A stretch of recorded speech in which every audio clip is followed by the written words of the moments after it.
Good morning and a massive welcome to the Argyle Breakfast Show for the last time this season. That's it. This is the end. It's the final one and a big match day as well today. We've got so much coming up for you, and can I just say we've had such a blast bringing you Argyle Breakfast this whole season. It was a new endeavour for everyone and we have had an absolutely wonderful time, and I hope you have as well. We are going to do it one last time today. It's just an hour show, this one, of course, because of the early kick-off, but don't worry, because we still have a lot to pack in for you over the next 60 minutes. So let's have a little look at what we've got coming up over the course of this morning. Argyle captain from the 1980s will be dropping by for a chat. Lee Cooper played when we beat Leeds 6-3 back in 1987, so hopefully he's got some tips. Darko Gyabi has played his last game for Argyle, not involved today against his parent club, but he will be with us at 10:15 for a chat through his last 18 months. And in just a moment, we'll be joined by superfan Julie Cardell, who has, like a number of others, travelled the length and breadth of the country this season. So, like I said, a lot to pack in over the next hour, and we're really excited to bring you everything. And of course, we are counting down to kick off at 12:30 this afternoon as well. I am going to whisper it. Argyle are in with a chance of being officially relegated today, more than a chance really, but if we were maybe to beat Leeds 14-0, not that that's a big ask, and Luton lose, of course, maybe things are still possible. We'll leave that up to you to decide. Leeds, if they do win today, though, will be the champions of the championship. So a lot of things still riding on today. Your match passes are available, video and audio, over on the website. So do make sure you head over there so you can see everything that happens over the course of the afternoon. But right now, let me introduce none other than Aaron Cusack back again for the final show, and our first guest, Julie Cardell. Hello, Aaron. Good morning. Hi, Julie. Good Hello. morning. How are you, Aaron? I'm all right, thank Good. you. Yeah, last one. It is the last one. Every Saturday we've spoken in optimistic Yeah. anticipations. still But keeping it I did optimistic. admire I your like that, optimism there. Yeah. I mean, they say about stranger things have happened. I'm not convinced they have, to be honest. Positivity. That's what yeah, we've got to remain positive. Always positive. Yeah, absolutely. well, I mean, you follow Argyle up and down the length and breadth of the country, so you have to have a little bit of positivity to keep yourself motivated. I'm never negative. Never. No. Even through the lows. Even through the lows. Even now. Yeah. It's always positive. Well, that's good. I mean, the sun is out at least, so makes you happy. Relegation inbound, really. We've known for a while. Of course. And it's no surprise, is it really? We've been able to prepare, haven't we? Yeah, we have. It's We've had time not a to shock. adjust. Yeah. No. 5 So- stages of grief, I think, have been well worked Yeah, through. yeah, I think so. Started in November. And nice that we have technically made it to the very last game of the season before being relegated. It's all but set in stone. Yeah. But it's still not impossible. How have you found this season, Julie? Because you've seen it inside out. I've had a lovely season in the media, but not away. It's we haven't. I think we've only drawn 6. I think, haven't we? Drawn 6 away. Only won 2 away, plus 2, Brentford. Yeah. Brentford was brilliant, but 2 away. It's not good, is it? It's not. No wonder we're going down. Really, I think it's the last 18 months have been bad. It's been The quite a changes, and nobody likes change. So all the changes and the ups and the downs and the long-term injuries, I think they didn't help. Yeah. I mean, we must point out to people watching, Julie, you are... I mean, a super fan. There's no... We can't...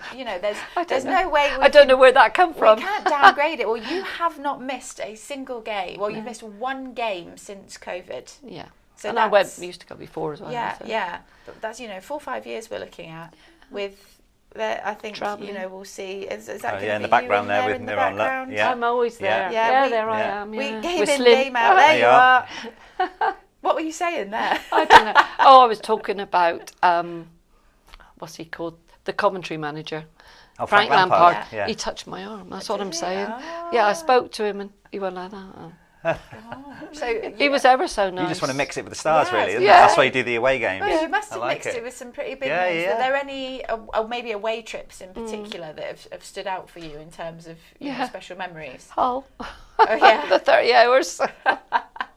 My brother phoned my husband on the Sunday morning at 9 o'clock and he said, "What time did Julie get home this morning?" Because he knew we'd had breakdowns. And Brian said, no, she hadn't home yet. I got home at 9:30.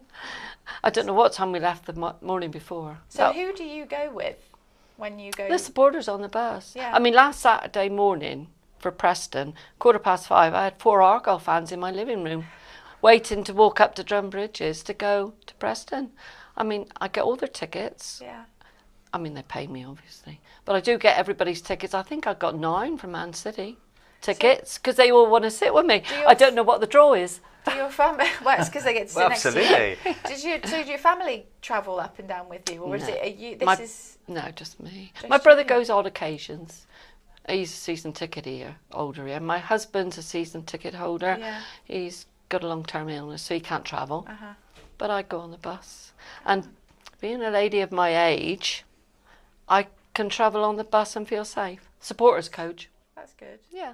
It is. And now one player who won't be involved in the game later on is Darko Gyabi. The midfielder's had 2 loan spells from Leeds and of course is unable to play when we take them on later because it's his parent club. He joins me and Aaron in the studio now. Thanks for coming in. Thank you for having me. Big day. Yeah, I know. Big day. But I don't know how to feel, to be fair. Yeah, I imagine it's quite... You are literally right at the opposite ends of the feeling spectrum because you've got your parent club, you know, nailed on for promotion, and then Argyle nailed on for relegation, unless of course you score 7 goals. I think. Exactly, yeah. Like that, yeah.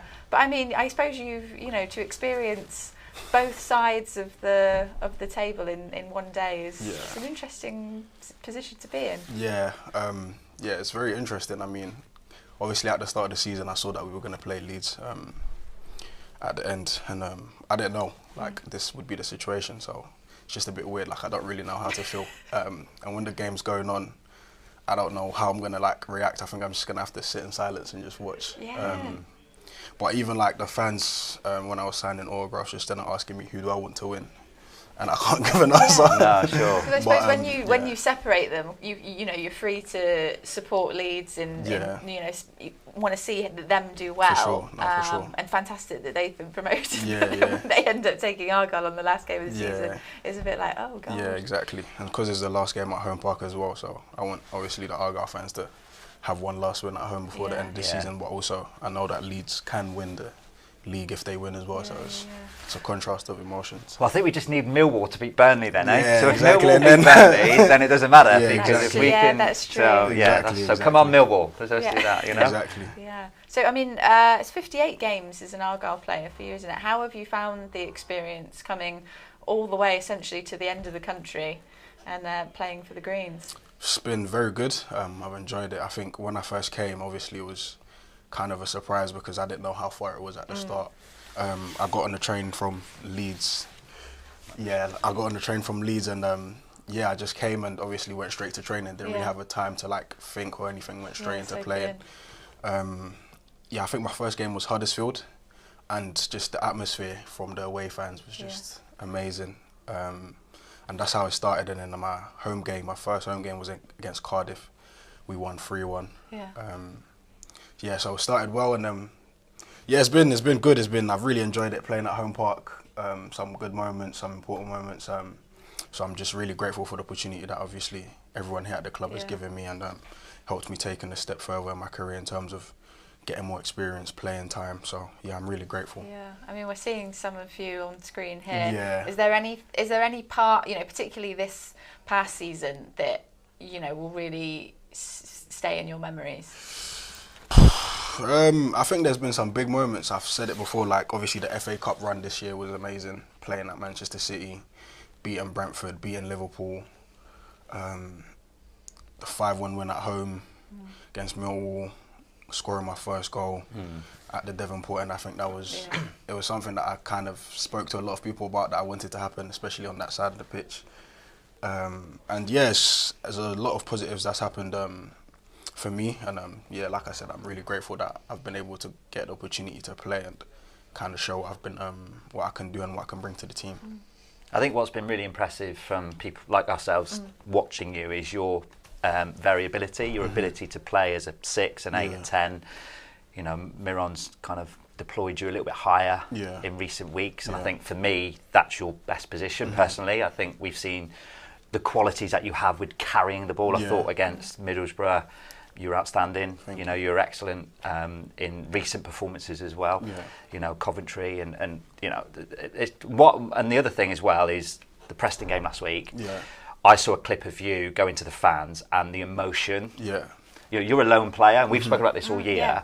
It doesn't mean that because you're a lone player you don't care. Yeah. And hence why you're a little bit conflicted today, because you care about this football club. Yeah, for the sure. fans care about you, and that's just testament to you and your character, Darko, because we've enjoyed watching you play. Thank you. And everyone at this football club will only wish the best for you moving forward, because you've got a bright future. And joining me now in the studio, alongside Aaron, of course, is former Argyle captain Lee Cooper. Thanks for being here in the studio. No problems. Good morning. Of course, you were part of the team that had that thrashing of Leeds back in the 80s, 6-3? Yeah, quite a game that was, if my memory serves me right. I think it was 4 goals in the first 20 minutes, I think. Oh, great. So we want something like that today, really. Yeah, it'd be really entertaining. But yeah, it was, you know, when we were back in the Championship at those times, there was some, you know, big sides in there. Oh, here we go. I think these are some moments from that game, actually. What do you remember of it? I just think it was quite a feisty encounter. I mean, obviously Leeds are always a difficult team to play against.